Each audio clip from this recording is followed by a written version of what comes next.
জনস্বার্থ রক্ষার জন্য পরিবহন সেক্টরে একটা শৃঙ্খলা দরকার। এখন সে শৃঙ্খলাটা কিভাবে হবে? পরিবহন সেক্টরের সাথে যারা যুক্ত আছে তাদেরকে নিয়েই করতে হবে, বিচ্ছিন্নভাবে না, অথবা ধরেন একে অপরের প্রতিপক্ষ প্রতিযোগী এভাবে না। এই সমন্বয়টা আমরা করছি। সেখানে পরিবহন মালিক সমিতির যারা আছেন এবং মালিক যারা আছেন, যদি আমি এভাবেও বলি, তাদের সর্বাত্মক সহযোগিতা আমরা পাচ্ছি। তারাও একটা আমূল পরিবর্তন চায়, একটা শৃঙ্খলা চায়, একটা জবাবদিহিতার মধ্যেও থাকতে চায়, একটা ধরেন মনোরম পরিবেশটা এনশিওর করতে চায় যোগাযোগ ক্ষেত্রে।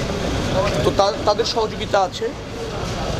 শ্রমিক যে সমস্ত ফেডারেশন আছে, সংগঠন আছে, তারাও এই যে জরাজীর্ণ পরিবহন সেক্টর বা ব্যবস্থাপনা, স্বেচ্ছাচারী ব্যবস্থাপনা, বিশৃঙ্খল ব্যবস্থাপনা, তার থেকে তারাও উত্তরণ চায়। এটা হলে যেটা হয়, জনগণ যেমন সেবা পায়, পরিবহন মালিকরাও আমার কাছে মনে হয় স্বস্তিতে থাকবে, লাভবান হবে। পরিবহন শ্রমিকরাও কিন্তু তাদের জীবনযাত্রার মানের উন্নয়ন হবে, পরিবর্তন হবে। তো এটা অনেক আধুনিক দেশে হয়েছে, পার্শ্ববর্তী অনেক দেশেও হয়েছে। আমরা হয়তো একটা পিছিয়ে আছি, আমরা সেটার উত্তরণ চাইছি এবং সবাইকে নিয়ে কাজ করছি। সরকারের অভিপ্রায়টা স্পষ্ট করে জানান দিচ্ছি এবং সেই অভিপ্রায়ের মধ্যে কোনো বিশেষ শ্রেণীকে লালন করা নেই, জনস্বার্থ জন আকাঙ্ক্ষা লালন করা আছে। এটা যখন তারা বুঝতে পারছে, সবাই সহযোগিতা করছে এবং সেক্ষেত্রে আমাদের একটা সমন্বয় দরকার। সেই সমন্বয় নিয়ে ইতিমধ্যে নীতিগত বেশ কিছু সিদ্ধান্ত আমরা গ্রহণ করেছি।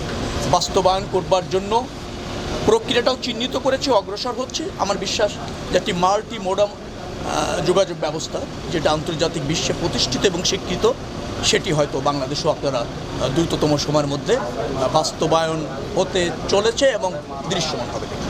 মাননীয় মহোদয়, আমাদের এমপি মহোদয় শামসুর রহমান শিবম বিশ্বাস, উনি দুটি প্রকল্প নিয়ে দীর্ঘদিন ধরে কাজ করছেন। পাবনাবাসীর প্রাণের দাবি, সেটি হচ্ছে আরিচা খাসচরে সেখানে এই সড়ক এবং প্রাথমিকভাবে ফেরি দিয়ে চালু করা, এর পাশাপাশি পাবনা ঢাকা রেল। তো এই দুটো বিষয়ে পাবনাবাসীর কিন্তু মানে আপনার মুখ থেকে কিছু ঘোষণার জন্য উদ্গ্রীব হয়ে আছে। আমরা ইতিমধ্যে ওটা আমলে নিয়েছি এবং বাস্তবায়ন করবার জন্য প্রাথমিক পর্যায়ে যে সমস্ত কার্যক্রম থাকে সেটা ইতিমধ্যে চালু হয়েছে।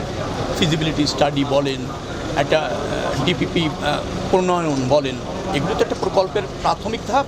সেটি ইতিমধ্যে আপনার গ্রহণ করা হয়েছে এবং অনুসরণ করে চলছে।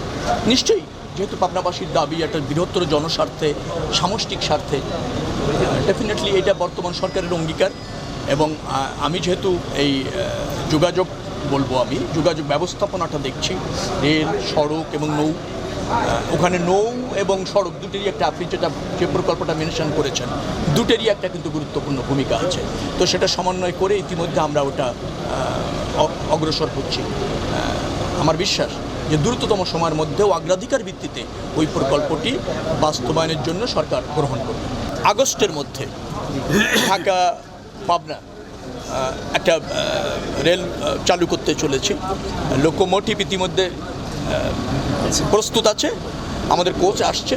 আগামী মাসে আমরা কিছু কোচ পেয়ে যাব এবং কোচ পেলেই প্রথমেই আমরা দুটি লাইন চালু করছি। একটা হচ্ছে ঢাকা পাবনা, পরবর্তীতে ঢাকা খুলনা। তো আমি খুলনার মানুষ, আমি মনে করেছি পাবনার অগ্রাধিকারটা অনেক বেশি, কারণ সাফারিংটাও তাদের বেশি। তো নিশ্চয়ই পাবনাটা আগে হচ্ছে, তারপরে খুলনাটা চালু হবে।